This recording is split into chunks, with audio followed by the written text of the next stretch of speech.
October 20th, 2025, 1 in the morning.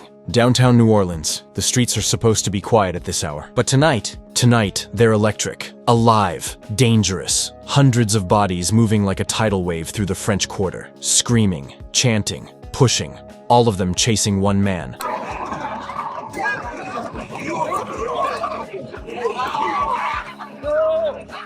NBA YoungBoy, fresh off stage from his first Louisiana show in 7 years. 26 years old to the minute. It's his birthday, and he's walking through the heart of New Orleans with 8 people. No security detail. No barricades, just him, his crew, and the streets that raised him. This is where the legend gets complicated, because what happens next becomes the talk of the internet for weeks. Footage surfaces, allegations fly, and once again, YoungBoy finds himself at the center of a storm he didn't ask for, but somehow always ends up in. This is the story of the Massa Tour, a tour that was supposed to be a victory lap, a celebration, proof that you can survive the system, beat the odds, and come out on top. But chaos? Chaos follows this man like a shadow. And on this night in New Orleans, that shadow damn near swallowed him whole. Let's rewind a few hours. The Smoothie King Center is packed wall to wall. 20,000 fans dripped out in green, his signature color. The energy is electric, spiritual even. This isn't just a concert. For the people in that arena, this is church. YoungBoy is the prophet, and every lyric is scripture. The show wraps around midnight.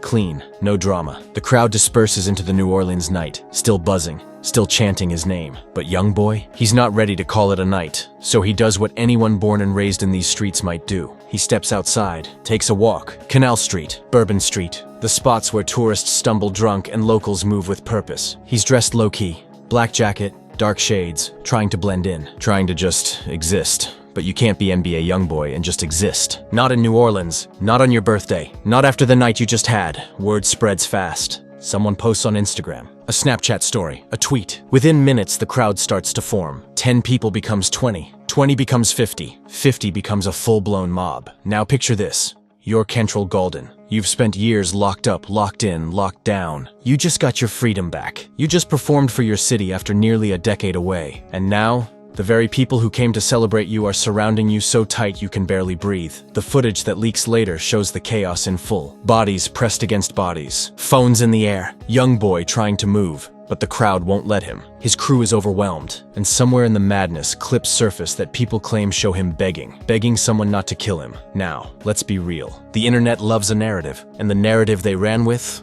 That YoungBoy was out here terrified, pleading for his life from his ops. But here's what actually went down. The New Orleans Police Department had units stationed nearby. They weren't taking any chances with this show. When the crowd started spiraling, officers moved in quick, tactical. They formed a corridor, a human wall, and physically guided YoungBoy through the mob. You can see it in the video.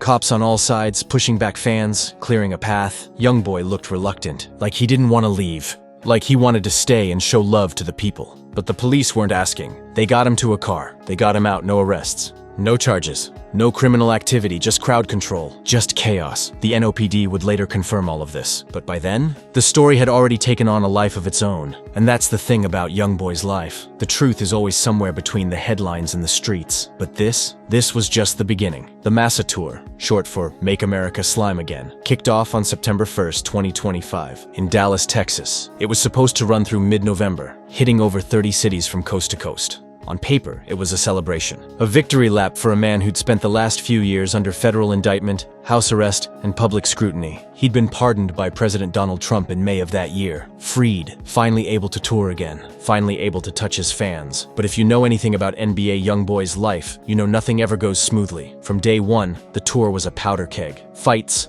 cancellations, security threats. Every city brought a new headline. Every show felt like it could pop off at any second. Let's start with Los Angeles. September 10th, YoungBoy's performing Lonely Child, one of his most emotional tracks. The crowd's locked in, swaying, singing every word. And then, out of nowhere, a brawl erupts in the pit. Fists flying. People getting knocked down. Security rushes in, trying to separate bodies. The show pauses for a minute, then keeps going. No arrests. But the energy? Different after that? Tense. Then there's Kansas City. September 21st, a 14-year-old fan, a kid, attacks a 66-year-old usher working the venue. Getting him off.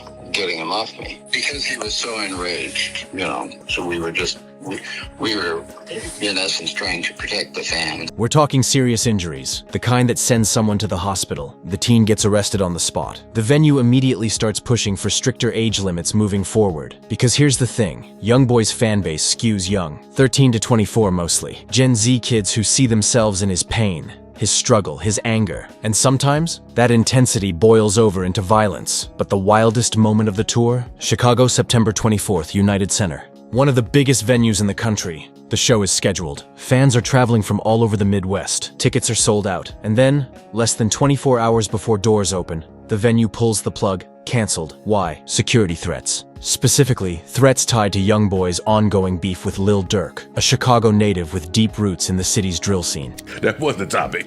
Well, you said stop it to shout him out. Go ahead, I'm talking shit, man. So yeah, he was supposed to have a show, Chicago United Center. You know, YoungBoy was involved with the beef, whatever, with Durk, which led to Von's passing. It's his first time in Chicago since. Of course, they've been all on the internet saying whatever.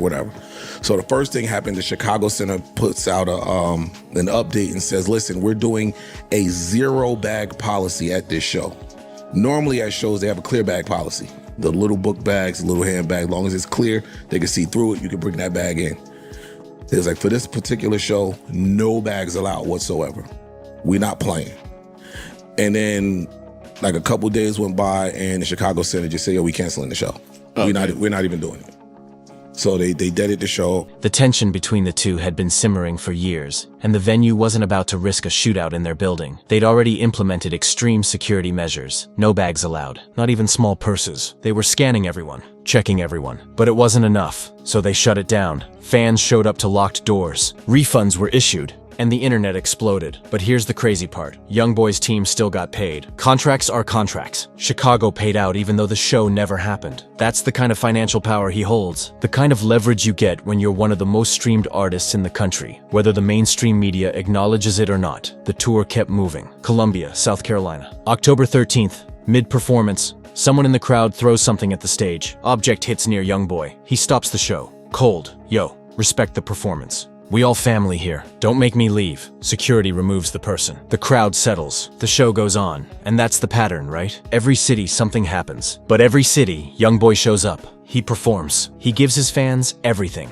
By the time the tour reaches New Orleans in mid-October, over 30 shows have been completed. Millions of dollars grossed. And despite every headline, every fight, every cancellation, and the fans keep showing up because they don't just love YoungBoy, they need him. To understand why this tour matters, you gotta understand where YoungBoy came from. Kentrell Deshaun Golden, born October 20th, 1999, Baton Rouge, Louisiana. His father, locked up for murder. His mother, battling addiction. So Kentrell gets raised by his grandmother in one of the most violent parts of the South. Poverty everywhere, gunshots at night, sirens, funerals, the kind of environment that either breaks you or turns you into something unbreakable. At 11 years old, Kentrell picks up a cheap microphone and starts recording. Raw, unfiltered, no polish, just pain. By 15, he's already in the system. Arrested for simple robbery. 6 months in juvenile detention, and while most kids would come out broken, Kentrell comes out sharper. He writes, he raps. He turns that cell into a studio in his mind. When he gets out, he doesn't slow down. He doubles down, but the streets don't forget, and neither does the law. In 2016, at just 17 years old, YoungBoy gets hit with attempted murder charges, a drive-by shooting in Texas, the kind of charge that could have ended his life before it started. He eventually pleads down to a reduced charge, 10-year suspended sentence, probation, and a short jail stint. But he's back out. And the music? The music is taking off. AI YoungBoy drops, the project that changes everything. Suddenly, he's not just a Baton Rouge street rapper. He's a phenomenon. His YouTube numbers are insane. Millions of streams. No radio play. No major label push at first. Just raw, organic support from fans who feel every word. But success doesn't shield you from your past. Miami. YoungBoy gets caught on camera assaulting his girlfriend, Jania Jackson, in a hotel. The video spreads. The charges follow. Battery. False imprisonment. He gets released on bail, sentenced to anger management and probation. He's a star now. But he's also a target. And in 2020, everything collapses. dropped a federal gun case. Arrested alongside 14 other people. Guns, ammunition, the kind of evidence that's hard to fight. He gets indicted for firearm possession as a felon, a charge that carries serious time. In 2021, the FBI launches Operation Never Free Again. They're coming for him. They chase him down, they catch him, and just like that, YoungBoy's freedom is gone again. But this time, they don't send him back to Louisiana. They put him on house arrest in Utah, a state he's never lived in. NBA YoungBoy has been arrested in Utah, where he has been serving strict house arrest during legal proceedings.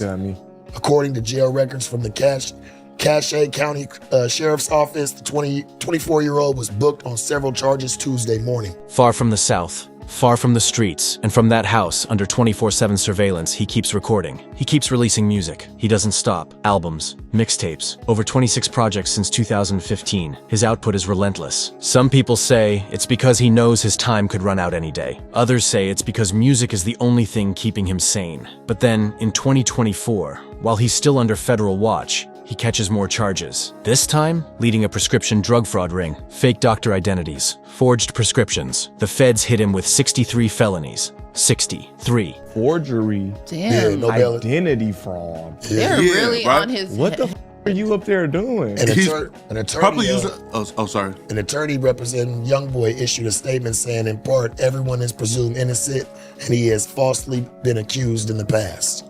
Look, Rose. So look. Man, you've been posting drugs on house arrest for about 2 years, so. Yeah. We all been seeing laying on the floor. The identity fraud is crazy. He pleads down to 10 counts. Forgery, drug possession, weapons violations. In December 2024, he's sentenced to 23 months for firearm violations. But here's where the story gets wild. March 2025, he's released early. Good behavior. May 2025, President Donald Trump grants him a presidential pardon. Suddenly, Kentrell Gaulden, the kid from Baton Rouge, who was supposed to die or go to prison forever, is free. And that's when the Massa Tour is born. Let's talk about the music for a second, because you don't get this kind of fan base, this kind of loyalty, without something deeper. YoungBoy's sound is raw, southern bounce mixed with trap, heavy 808s, minimal production, and over all of it, his voice, strained, emotional, desperate. He doesn't rap like someone trying to flex. He raps like someone trying to survive. Songs like Lonely Child, Outside Today, Valuable Pain. These aren't club bangers. These are confessions. Therapy sessions, prayers, and his fans, they feel it in their bones. Over 10 million YouTube subscribers, most of them between 13 and 24. Kids who've grown up in broken homes, violent neighborhoods, systems that don't care about them. They see YoungBoy and they see themselves. They tattoo 4KT on their bodies, his crew's name. They wear green and black. They chant slime at shows like it's a battle cry. He's built a $50 million merch empire off that loyalty, not through traditional marketing, through pain, through truth. Critics compare him to Lil Wayne, to Tupac, to the kind of artist who becomes more than music. It ain't just the shows. That's what me and you had this argument a long time ago. No, not me. Zaire was up here too.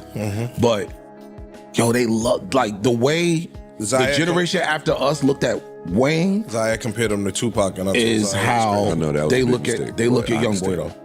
I get Like it. he's that nigga. Like they would die for this nigga for real. Who becomes a movement, and his concerts, they're not just shows. They're experiences, 40-song set lists, pyrotechnics, coffin entrances, cinematic production. The kind of staging that major pop stars use, but with the raw intensity of a street revival. Fans describe it as euphoric. Others call it hell on earth, because the energy doesn't just stay on stage. It spills into the crowd. Fights break out, emotions run high. And YoungBoy, he's constantly trying to hold it together. He'll stop mid-song to calm a brawl. He'll tell the crowd, "We family here." Put that energy in the music. He hands out cash to fans in the front row. He shouts out birthdays. He treats every show like it could be his last. Because maybe, in his mind, it could be. By the time the Massa Tour rolls into New Orleans, the city is ready. The New Orleans Police Department knows what's at stake. This is YoungBoy's first Louisiana performance in 7 years. The anticipation is unreal. And given everything that's happened on the tour so far, they're not taking chances. 400 officers deployed, tactical units, drones, armored vehicles, a strict no-bag policy. Not even small purses. The message from NOPD is clear. Leave the guns at home. The Smoothie King Center glows green the night of the show. 20,000 fans packed inside. The energy is nuclear, and the show, flawless. YoungBoy performs like a man possessed. He runs through his catalog. Old hits, new tracks, deep cuts. The crowd knows every word. They're not just fans, they're believers. When the final song ends, the arena erupts. YoungBoy takes a bow. He looks out at his city, his people, and for a moment, everything feels right. But then he walks out into the streets, and the chaos we talked about at the beginning, that's where it all spirals. Because even in victory, YoungBoy can't escape the weight of his own story. By October 21st, 2025, the Massa Tour has hit over 30 cities. Millions of dollars in revenue, sold-out arenas. And despite the cancellations, the fights, the headlines, it's cemented as one of the most culturally significant tours of the year. Because this isn't just about music, it's about survival. It's about loyalty. It's about a generation of kids who feel forgotten by the world, finding a voice in a man who refuses to be silenced. Even when shows get canceled, fans turn them into celebrations. In Atlanta, when a venue pulled the plug, fans threw an outdoor rave in the parking lot, just to be together, just to feel connected. That's the power of what YoungBoy's built. It's not a fan base. It's a family, a tribe, a movement. And whether you love him or hate him, whether you think he's a prophet or a problem, you can't deny the impact. NBA YoungBoy is more than an artist. He's a symbol of pain, of resilience, of what happens when the system tries to break you and you refuse to stay down. The Massa Tour was supposed to end in Seattle on November 12th, but the reality is, this movement, it doesn't end, it keeps going. Through the chaos, through the controversy, through the courts and the cameras and the critics. Because as long as there are kids out there who feel like nobody hears them, who feel like the world gave up on them, they're going to turn to YoungBoy, and he's going to keep showing up. Even when it's dangerous, even when it's hard, because that's who he is. That's who he's always been. A survivor, a storyteller, a ghost who refuses to disappear.